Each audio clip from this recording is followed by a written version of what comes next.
Salam hörmətli şagirdlər, biz bu gün natural ədədlərə aid olan sınavın ilk 10 sualının izahına baxacağıq və YouTube kanalımıza abunə olmağı unutmayın.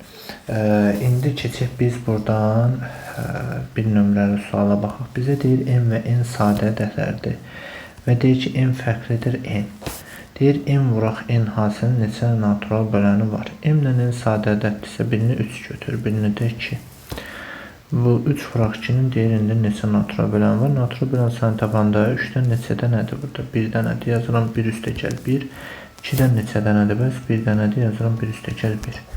Verir 2 vuraq 2, bu da neçə verir? 4.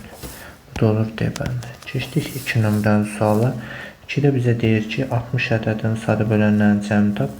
İlk öncə 60 sadə vuruqlara ayıraq. 2-yə 30, 2-yə 15, 15 3-ə 5, 5-də 5-ə 1. Şimdi biz bilirik ki, sadə bölənlərin sayı müxtəlif sadə vuruq sayından eynidir. Burada neçə dənə müxtəlif vuruq var? 3 dənə. Onda 3 dənə də sadə bölənimiz var. Onlar da 2, 3, 5'dir. Bizdən də bunların cəmini istəyir. Bu da bizə neçəni verir? 10. C bəndi olur. Üçüncüdə bizə nə deyir? Deyir ki, qarşılıqlı sadə olmayan ədədlər üstünü göstərin.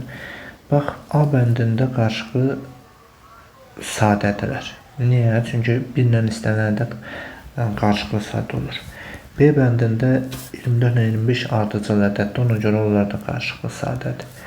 C bəndində 18 və 25 də qarşılıqlı sadədir. Yəni ortaq bölənin qarşılıqlı sadə ümumiyyətcə ortaq böləni 1 olan ədədlərdir. C-də deyil.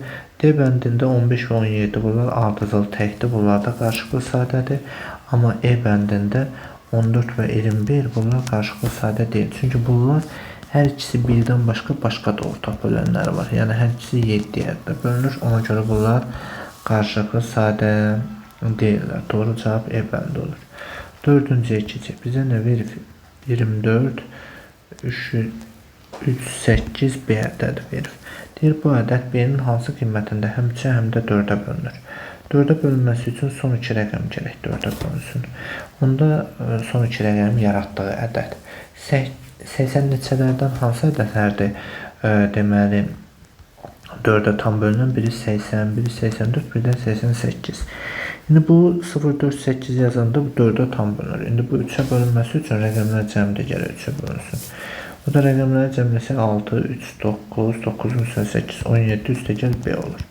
İndi B-nin də üstünə biz 4 gəlsək 21 eləyər, 21 3-ə bölünür də. Onda deməli burada biz B-nin hansı qiymətini yazışıq? 4, o da olur D. 5-cidə bizə nə deyir? Bu cəmin 9-a bölünməsindən alınan qalığı tap. 9-a bölünmə qaydası o idi ki, rəqəmlərin cəmi ədədin 9-a bölünürsə, ədəd özü də 9-a bölünür. Şimdi birincidə rəqəmlər cəmi 2 ilə 7, 9, 9-un üstünə 3. Deməli 12, 12-in üstünə 4, 16. 16-nın 9-a böləni qalıqda neçə qalır? 7 qalır, üstə gələk. İkincidə rəqəmlər cəmi neçədir? 8-dən 7, 15, üstünə 6, 21, 21-in üstünə 5, 26, 26-nın 9-a böləndə qalıqda neçə qalır? Qalır 8, vuraq, arada vurma işarəsi var. Deməli 2 ilə 7, 9, 6, 15, 20, o da edir 2. Orada da 20-nin 9-a böləndə qalıqda 2 qalır. İndi 8-də 2 edir 16, üstündə 7 gəndə 23. İndi 23 9-dan böyük deyən, təzədən 9-a bölürük. Orada da 2 düşür, qalıqda da neçə qalır? 5 qalır. Bu da olur hansı bənd?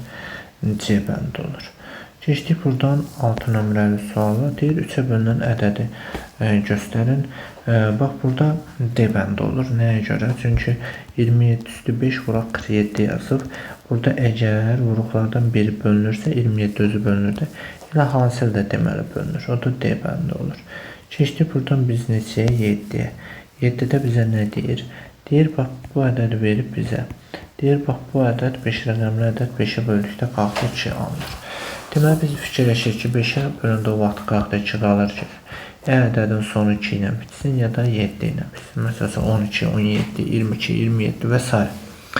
İndi burada da bu deyir ki bu ədəd 18-ə bölündüyünü bilək. Bu 18-ə bölünürsə onda 2-yə 9-a da bölünür. 2-yə bölünməsi üçün cüt olmalıdır. Onda y deməli neçəymiş? 2 imiş.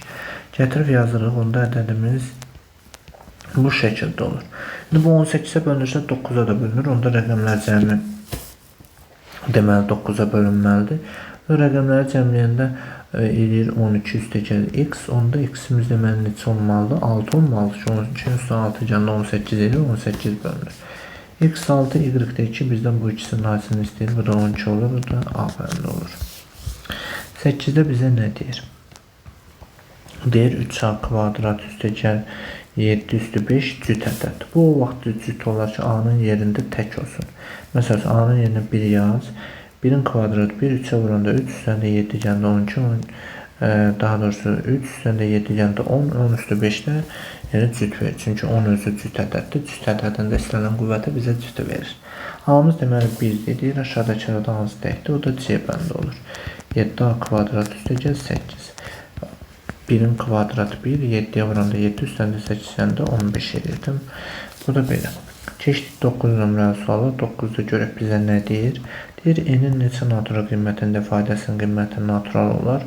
Nə edərik? Bu cür misallarda sürətdəki hər birinin məxrəci ayrı-ayrı bölürük. Olur n kvadrat bölü n üstəgəl 12 bölü n. Burada n kvadrat n-ə böləndə n üstəgəl 12 bölü n olur. Burada da indi bu ifadənin qiymətin natural olması üçün 12 n-ə gərək tam bölünsün. 12 də hansı ədədlərə tam bölünür? 1-ə, 2-yə, 3-ə, 4-ə, 6-ya, 12-yə. Düzdür. D-nin neçə dənə qiyməti oldu? O da 6 dənə oldu. O da D bəndə olur. Keçdik 10-cu suala. Onda bizə nə deyir? Deyir ki, əbob A9 bərabərdir neçəyə? 3-ə. Bizə deyir ki, əkob A9 əkob A9 bərabərdir 18 olarsa, deyir A-nı tapın. A bərabərdir nəyə? Suala. Bax, biz bilirik ki, əbob A9 3 o deməkdir ki, yəni burada A-da 3-ə tam bölünür, 9 da 3-ə tam bölünür. Deməli, onda A-nın tərkibində bir 3 vuruğu var. Yəni, A-mız 3x-ə bərabərdir. Gətirib, burada A-nın yerinə 3x yazsaq olur nə? Əkob 3x bir də 9 bərabərdir neçə? 18-ə. Hər birində ortaq vuruq neçə var? 3 var. 3-ü çıxarsaq, burada qalır neçə? Əkob x-lə 3 qalır. Bərabərdir 18-ə.